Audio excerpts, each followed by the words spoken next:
It's like a gang of burglars claiming that they're just practicing lockpicking while houses mysteriously keep getting robbed. No one would buy that excuse, and yet, well, this is exactly how trail hunting is used to cover up illegal hunting.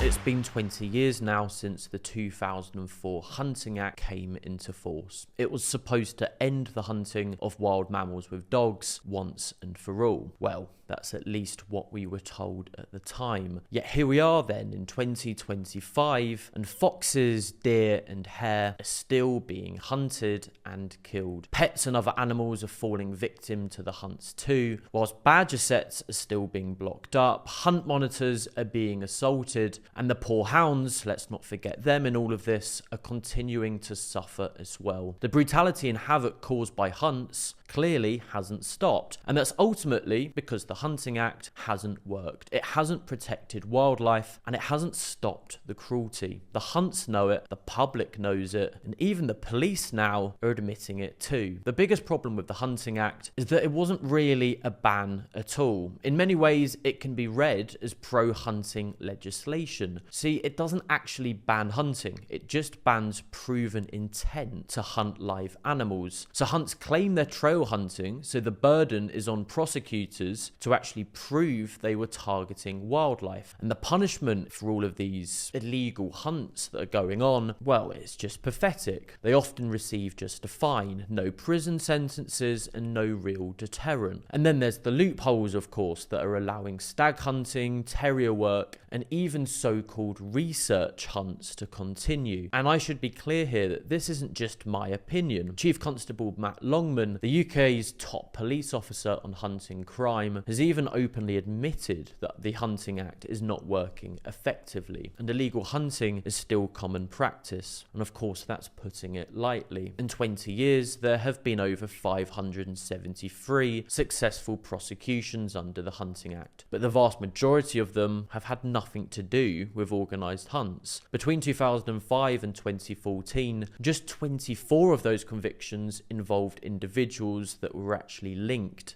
to registered hunts. For 2 decades then, hunters have almost completely avoided punishment because the law, well, it was never really designed to stop them. And for years, every attempt to fix it so far has been blocked. Since the Hunting Act was introduced, successive prime ministers have been openly pro-hunting. Take David Cameron, who of course promised to repeal the Hunting Act altogether. Theresa May, who tried to bring back a vote on fox hunting in 2017. Look, this is a situation on which individuals will have one view or the other, either pro or against. As it happens, personally, I've always been in favour of fox hunting. Boris Johnson's government was of course full of hunting supporters, and even Rishi Sunak's government, well, they were no different, with MPs quietly working with pro-hunt lobbyists. That's why, despite overwhelming public support for stronger hunting laws, no government has ever stepped in to fix this ridiculous mess that we're in. But now, for the first time, we do have a real chance to close the loopholes for good. Labour has pledged to ban trail hunting, and that pledge, of course, needs to happen as soon as possible, because right now the hunts are still getting away with murder. For 20 years, hunts have claimed they're following artificial scent trails, not chasing live animals, and for 20 years, it's been just one big cover-up. Hunters claim that their hounds only follow man-made scent trails like this.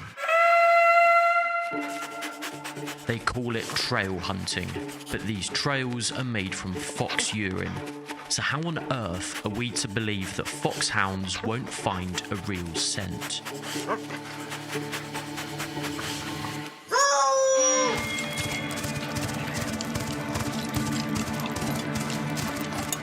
Most hunts never even lay trails. Hounds have been bred for centuries to chase live prey, not an artificial scent. Time and time again, hunts are caught chasing and killing foxes, and every time it's just yet another accident. It's like a gang of burglars claiming that they're just practicing lock-picking while houses mysteriously keep getting robbed. No one would buy that excuse, and yet, well, this is exactly how trail hunting is used to cover up illegal hunting. Even the hunting world itself admitted it. Back in 2020, we saw the leaked hunting office webinars revealing how trail hunting was nothing more than a smokescreen for illegal hunting. 3 online Zoom webinars run by the office were leaked, revealing a nationwide conspiracy to strengthen and continue the smokescreen of trail hunting. It's a lot easier to create a smokescreen if you've got more than one trail layer in operation. And that's what it's all about. Trying to portray to people watching that you're going about your legitimate business. The fallout was huge. The National Trust, Forestry England, and other major landowners did the right thing and they banned trail hunting on their land. The UK's biggest landowners clearly saw through the lie, but the police and government, well, they didn't really do all too much. On the ground, absolutely nothing changed. The hunts knew they'd been exposed, but with no real consequences, they just carried on as normal. And so 20 years after the Hunting Act, the 3 species it was supposed to protect are still being hunted. Fox hunting was meant to be banned outright in 2004. Instead, it's been allowed to carry on business as usual. In just the last couple of seasons, we've seen the West Norfolk hunt rip a fox apart in a back garden. The Seavington hunt was filmed releasing a bagged fox straight to hounds. The Avon Vale hunt was caught digging out foxes and throwing them to the hounds. The Spooners and West Dartmoor hunt sent a dog into a badger set to flush out a fox. The East Essex hunt stabbed a fox with a garden fork. And when drone footage aired on Channel 4 News caught the BSV hunt ripping a fox apart, the British Hound Sports Association, which is the so-called governing body for hunts, handed out a 3-week suspension. I mean, that's literally less than a Premier League player gets for a bad tackle. And when it comes to deer, well, they've not fared much better either. Our latest hunting report documented how 150 deer were chased last season and that 26 of them were killed, run to exhaustion, sometimes over miles and for several hours before finally being shot. Oh my God, how can you do that? Someone's going to do that to you one day.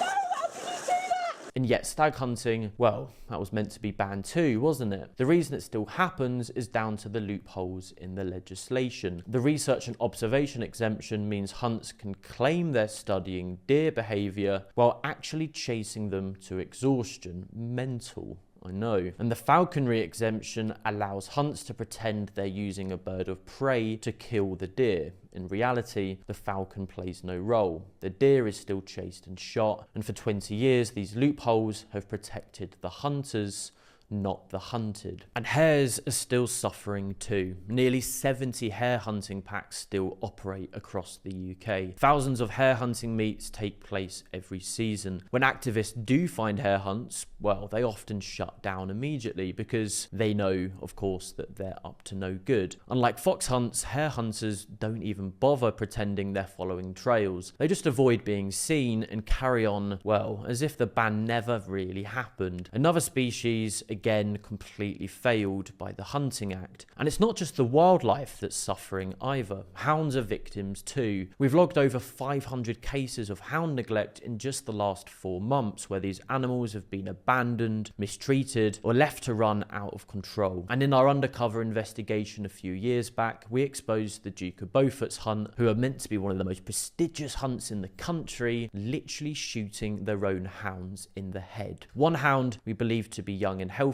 was shot just for being too playful. If trail hunting was real, then why would hunts be killing their hounds at the end of each season? The answer, of course, is simple. Trail hunting is a sham, and it's time to end it for good. So it's no surprise then that people are very much on our side, with 75% of the public wanting stronger hunting laws. And in rural areas, the vast majority oppose hunting too. And while the hunting world brags about 30,000 people attending their National Trail Hunting Day, which was essentially this event put on to try and showcase that trail hunting is happening and it's this lawful, legitimate pastime. It's worth reminding them that over 5 times this figure alone have signed Protect the Wild's petition for a stronger hunting ban. Labour pledged to ban trail hunting in their manifesto, and now it's up to us to make sure that they follow through. Because after 20 years of failure, it's time to finally end hunting